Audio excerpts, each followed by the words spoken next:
एक छोटा सा बदलाव ही बड़ी सफलता का हिस्सा होता है और उसी बदलाव को तलाशता हुआ यह वीडियो आधारित है वृश्चिक राशि के जीवन को लेकर कि कैसा होगा अक्टूबर सन 2024 का महीना। कौन से ऐसे बदलाव हैं जो इस महीने में सर्वाधिक देखने को मिलेंगे, क्योंकि इस महीने के प्रारंभ दिन से ही शनि देव एक ऐसे नक्षत्र पर परिवर्तित करने जा रहे हैं अपना गोचर, जो कि राहु का नक्षत्र है। सबसे पहले इसी बारीकियों को समझते हैं कि वास्तव में क्या प्रतिफल होगा।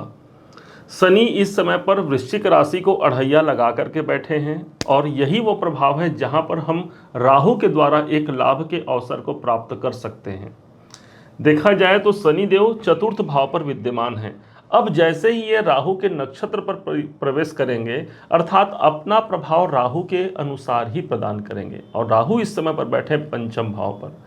बुद्धिमत्ता की वृद्धि होना, कोई बड़ा डिसीजन इस समय पर ले सकते हैं, क्योंकि राहु के पास वो बल है जो बड़ा सोच हमें दिलाता है, अर्थात कोई बड़े डिसीजन तक आप पहुंच सकते हैं। प्रेम संबंधों में यदि आप संलग्न हैं तो इस समय पर कुछ सावधानियां भी रखनी होगी प्रेम संबंधों को लेकर। पंचम भाव शेयर मार्केट है, अर्थात अभी शनि राहु का परिणाम देंगे। शेयर मार्केट इत्यादि से एक बड़े लाभ का अवसर निकल करके सामने आ सकता है। ध्यान दीजिएगा, ये जो गोचर होगा शनि का राहु के नक्षत्र पर, वो 27 दिसंबर सन 2024 तक रहेगा। इस हिसाब से ये अक्टूबर का महीना ऐसा बेस का महीना रहेगा जहां मेरे डिसीजनों का, मेरे निर्णय का मुझे प्रतिफल प्राप्त होता है। अब यहीं पर शनिदेव वक्री भी चल रहे हैं, जिसके प्रभाव से सीधा इसका संपर्क बनता है मेरे कैरियर के घर पर, जहां पर इनकी दशम दृष्टि भी पड़ती है। अर्थात कैरियर में भी कुछ नए बदलाव का अवसर हो सकता है, क्योंकि शनि कर्म है तो राहु परिवर्तन है, राहु बदलाव है।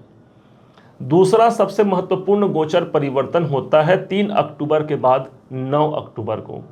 सबसे बड़ा गोचर इसे ही माना जाएगा। कारण इसका यह होगा कि भाग्य के कारक माने जाने वाले और वृश्चिक राशि के धन के अधिपति माने जाने वाले देवगुरु बृहस्पति हो जाएंगे वक्री अवस्था में।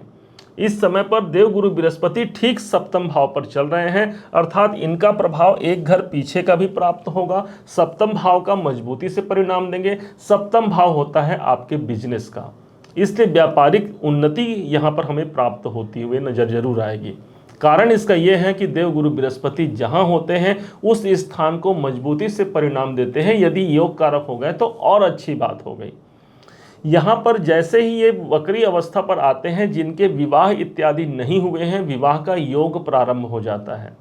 यहाँ पर जिनके दाम्पत्य जीवन में अनुकूलता नहीं चल रही है, पति पत्नी के मध्य कोई सामंजस्य नहीं बैठ पा रहा है, तो ये वहाँ पर भी एक शुभ स्थिति का हमें कायम होते हुए नजर जरूर आएगा। चूंकि गुरु का प्रभाव एक घर पीछे भी रहेगा और इस हिसाब से ये नौकरी का स्थान है। अब गुरु को हम भाग्य मानते हैं और नौकरी स्थान पर गुरु का प्रभाव भी आ गया, तो इस समय पर हमारे भाग्य के द्वारा मुझे किसी नौकरी की प्राप्ति हो सकती है।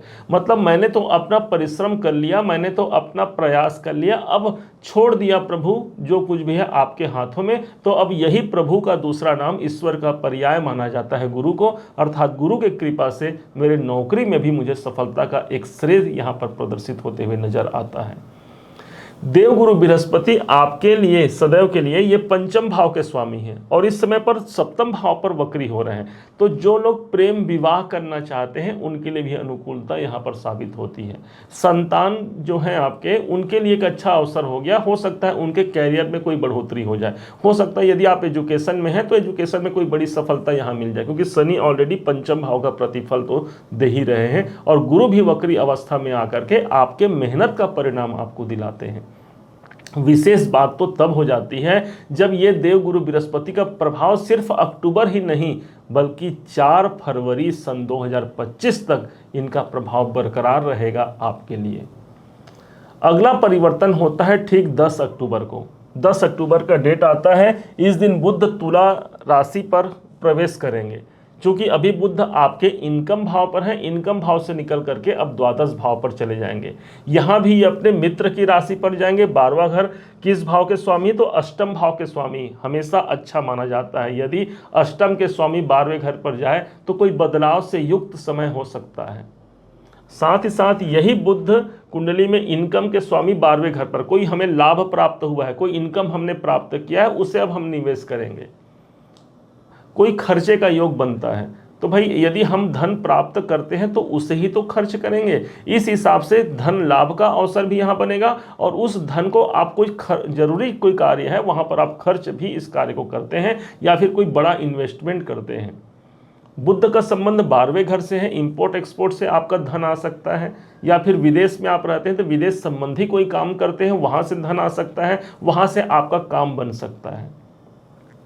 अगला डेट आता है ठीक 13 अक्टूबर को, जिस दिन शुक्रदेव जो इस समय पर 12वें घर पर विराजमान है, अब वही निकल करके आपके अपने राशि वृश्चिक राशि पर ही शुक्र का आगमन हो जाएगा 13 अक्टूबर को। एक अच्छी बात हो गई, शुक्र नैसर्गिक रूप से एक शुभ ग्रह माना गया है, शुक्र के अंदर सौंदर्य है, अर्थात आपके अपने राशि पर आ रहे हैं। एक अच्छी बात हो गई कि सौंदर्य की वृद्धि होना, स्वास्थ्य में जो नरमा गर्मी है, जो कमी है, उसको ये संतुलित करेंगे। और इस समय पर शुक्र का लग्न पर आना आर्थिक दृष्टिकोण से भी आपका सपोर्ट करता है, क्योंकि शुक्र का दूसरा नाम धन ही होता है, अर्थात धन इस समय पर वृश्चिक राशि पर कायम रहेगा। अगला परिवर्तन जो होता है वो होगा ठीक 17 अक्टूबर को। अब बड़े ध्यान से समझिएगा, क्योंकि 17 अक्टूबर और 20 अक्टूबर को दो ऐसे परिवर्तन होंगे जिनमें हमको सतर्क रहने की आवश्यकता रहेगी। 17 अक्टूबर को सूर्य जो कि ग्रहों के शासक हैं, जो कि आपके कैरियर भाव के स्वामी हैं, और ये पहुंच जाएंगे छठे भाव से। एक तरफ तो ये सूर्य ग्रहण के योग को छोड़ेंगे, तो दूसरे तरफ ये पहुंच जाएंगे 12वें घर पर। दशम के स्वामी का 12वें घर पर आना, कैरियर के स्वामी का 12वें घर पर जाना, कोई नौकरी में, कोई कैरियर में बड़े परिवर्तन को प्रदर्शित करता है। एक महीने का ये समय रहेगा, 17 अक्टूबर से लगभग 17 नवंबर तक का समय। इस समय पर यदि आप बाहर काम करते हैं तो बाहर से कोई काम आपके बन सकते हैं, वहाँ आपने प्रयास किया है, वहाँ आपका कार्य बन सकता है। कोई स्थान परिवर्तन हो सकता है इस समय पर, या फिर अपने कार्य को लेकर के कोई यात्राएं करनी पड़ सकती हैं। 12वां घर यहाँ पर प्रभावी होगा, इसलिए कार्य क्षेत्र को लेकर के कोई दूरी का योग बन सकता है। दूर आप जाना चाहते हैं, दूर में अपने कार्य को तलाश कर रहे हैं, तो ये एक समय आपको उस कार्य की पूर्ति करा सकता है। इसके बाद अगला जो परिवर्तन होता है ठीक 20 अक्टूबर को होगा। आपके अपने राशि के स्वामी मंगल ही एक ऐसे अवस्था पर हैं जो कि अष्टम भाव है, अष्टम भाव पर है। अष्टम भाव से निकल करके ये नवम भाव पर प्रविष्ट होंगे। अच्छी बात है, अष्टम भाव से निकल करके नवम भाव पर गए, लेकिन कहा गया है आसमान से गिरा खजूर में अटका। इसका मतलब ये हो गया कि एक तरफ तो 8वें घर से निकल गए, लेकिन ये नीच राशि पर चले गए, 4 नंबर की राशि पर चले गए। आपके भाग्य उन्नति के लिए अच्छा हो गया, भाई लगन का स्वामी भाग्य भाव पर जा रहा है, अच्छी बात है, आपके भाग्य में उन्नति कराएगा। लेकिन अपने सेहत पर हमें ध्यान भी रखना होगा, क्योंकि शरीर का स्वामी नीच का हो रहा है। कोई यदि स्वास्थ्य में नरमा गर्मी है तो विशेष ध्यान देना है, अन्यथा हमको अपने स्वास्थ्य को ध्यान रखने की आवश्यकता है। थोड़ा सा भी कोई प्रॉब्लम आए तो उस पर हमको नियंत्रण रखने की आवश्यकता है, कोई चिकित्सा की आवश्यकता है तो हाँ मुझे कराना है, उसे अवॉइड नहीं करना है। नवम भाव पर मंगल का आना, मंगल एनर्जी है आपकी, इसलिए हमको ये भी ध्यान देना होगा कि उच्चाधिकारियों से या पिताजी से कोई ताल्लुकात बिगड़े ना, है ना, क्योंकि ये मंगल है, वहाँ कोई झगड़ा कोई विवाद करा सकता है। तो इसलिए अपने उच्चाधिकारियों से हमको वैचारिक वैमनस्य बना करके नहीं रखना है, एक अच्छा सामंजस्य बना करके उनसे रखना है। ये मंगल आपको बुरा परिणाम नहीं देगा। कौन से ऐसे उपाय किए जाएं इस अक्टूबर 2024 को सर्वश्रेष्ठ बनाने के लिए, इस बात को जानिएगा।